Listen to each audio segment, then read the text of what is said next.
السلام علیکم ورحمۃ اللہ وبرکاتہ۔ الحمد للہ رب العالمین والصلاة والسلام علی سید المرسلین، اما بعد فاعوذ باللہ من الشیطان الرجیم، بسم اللہ الرحمن الرحیم۔ برادران عزیز و معزز خواتین، آج کی اس نشست میں سورۃ العنکبوت کی آیت نمبر 27 سے آیت نمبر 34 تک تمام آیات کا ترجمہ و تفسیر پیش کرنے کی سعادت حاصل کی جائے گی۔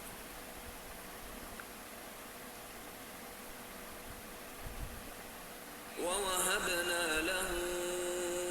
إِسْحَاقَ وَيَعْقُوبَ وَجَعَلْنَا فِي ذُرِّيَّتِهِ النُّبُوَّةَ وَالْكِتَابَ وَآتَيْنَاهُ أَجْرَهُ فِي الدُّنْيَا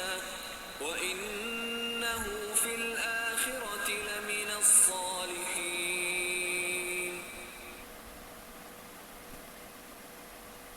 وَلُوطًا إِذْ قَالَ لِقَوْمِهِ إِنَّكُمْ لَتَأْتُونَ الْفَاحِشَةَ مَا سَبَقَكُم بِهَا مِنْ أَحَدٍ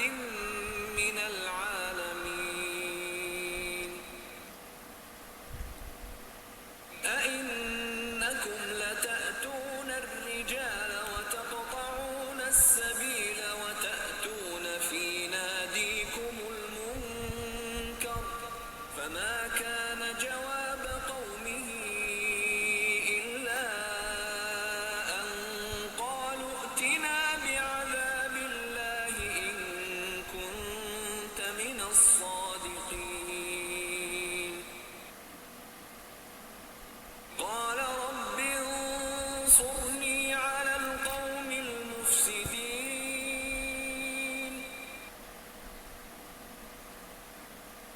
وَلَمَّا جَاءَتْ رُسُلُنَا إِبْرَاهِيمَ بِالْبُشْرَىٰ قَالُوا إِنَّا مُهْلِكُو أَهْلِ هَٰذِهِ الْقَرْيَةِ إِنَّ أَهْلَهَا كَانُوا ظَالِمِينَ۔ قَالَ إِنَّ فِيهَا لُوطًا قَالُوا نَحْنُ أَعْلَمُ بِمَن فِيهَا لَنُنَجِّيَنَّهُ وَأَهْلَهُ إِلَّا امْرَأَتَهُ كَانَتْ مِنَ الْغَابِرِينَ۔ وَلَمَّا أَن جَاءَتْ رُسُلُنَا لُوطًا سِيءَ بِهِمْ وَضَاقَ بِهِمْ ذَرْعًا وَقَالُوا لَا تَخَفْ وَلَا تَحْزَنْ إِنَّا مُنَجُّوكَ وَأَهْلَكَ إِلَّا امْرَأَتَكَ كَانَتْ مِنَ الْغَابِرِينَ۔ إِنَّا مُنزِلُونَ عَلَىٰ أَهْلِ هَٰذِهِ الْقَرْيَةِ رِجْزًا مِّنَ السَّمَاءِ بِمَا كَانُوا يَفْسُقُونَ۔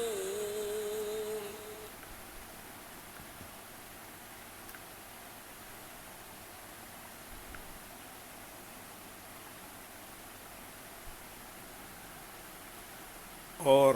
ہم نے اسے اسحاق بیٹا اور یعقوب پوتا عطا فرمائے، اور ہم نے اس کی اولاد میں نبوت اور کتاب رکھی،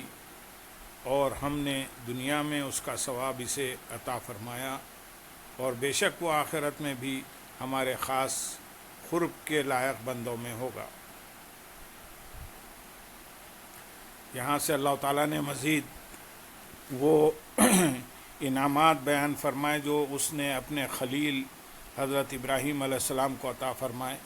چنانچہ ارشاد فرمایا کہ ہم نے حضرت ابراہیم علیہ السلام کو حضرت یعقوب علیہ السلام جو کہ آپ کے بیٹے ہیں، اور حضرت یعقوب علیہ السلام جو کہ آپ کے پوتے ہیں، عطا فرمائے۔ اور ہم نے حضرت ابراہیم علیہ السلام کی اولاد میں نبوت اور کتاب رکھی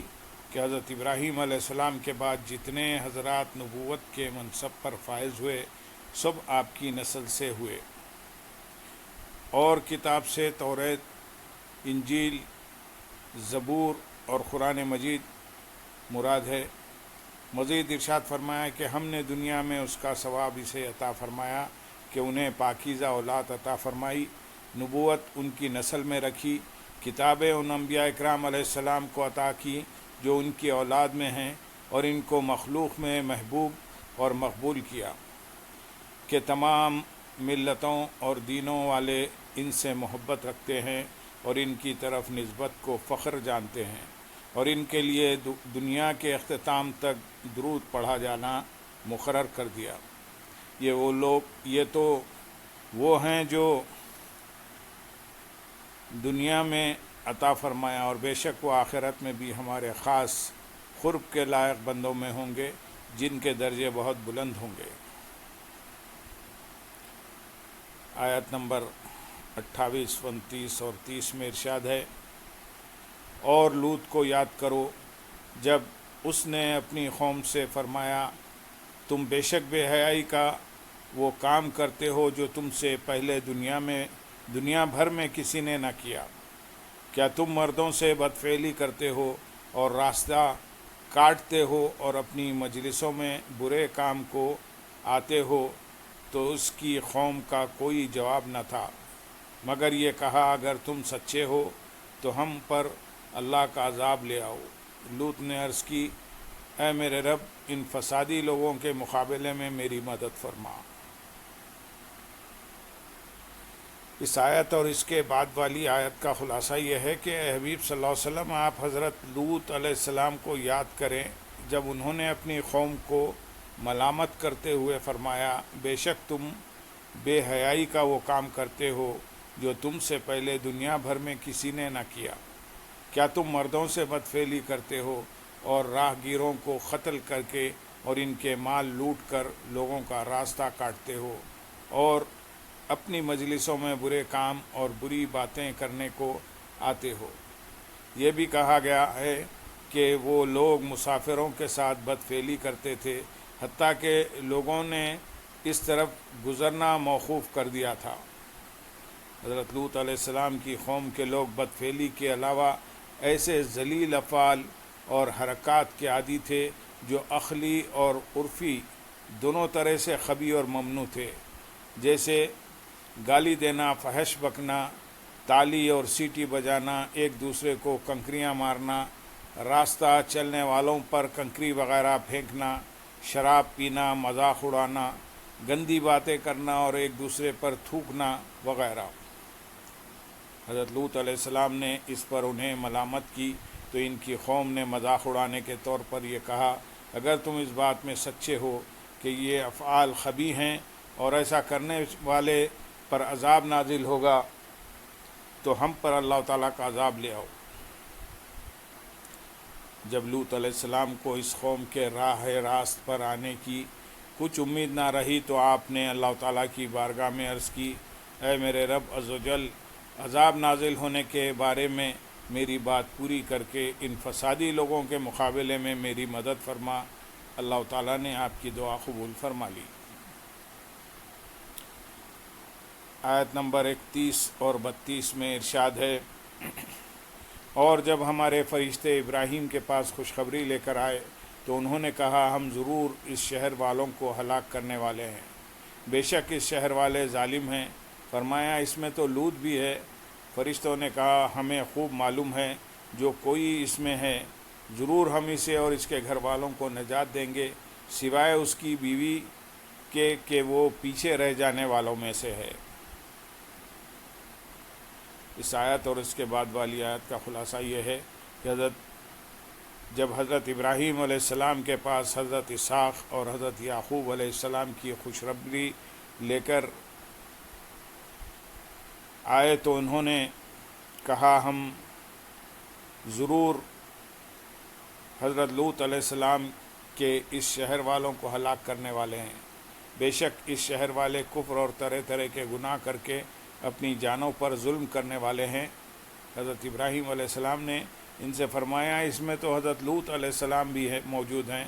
جو کہ اللہ تعالیٰ کے نبی اور اس کے مخرب بندے ہیں، پھر تم اس شہر والوں کو کیسے ہلاک کرو گے؟ فرشتوں نے کہا جو کوئی اس شہر میں ہے وہ ہمیں خوب معلوم ہے، اور ہم حضرت لوط علیہ السلام کے حال سے غافل نہیں، ہم ضرور حضرت لوط علیہ السلام اور ان کے گھر والوں کو نجات دیں گے، البتہ ان کی بیوی کو نجات نہیں دیں گے کیونکہ وہ عذاب میں مبتلا ہو جانے والوں میں سے ہے۔ یہاں فرشتوں نے نجات دینے کی نسبت اپنی طرف کی، اس سے معلوم ہوا کہ اللہ تعالیٰ کے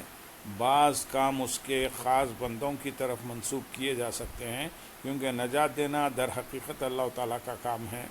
مگر فرشتوں نے کہا ہم نجات دیں گے، لہٰذا ہم یہ کہہ سکتے ہیں کہ حضور پرنور صلی اللہ علیہ وسلم دوزخ سے نجات دیتے ہیں، حضور اکرم صلی اللہ علیہ وسلم جنت دیتے ہیں، اور حضور انور صلی اللہ علیہ وسلم مشکل کشائی کرتے ہیں۔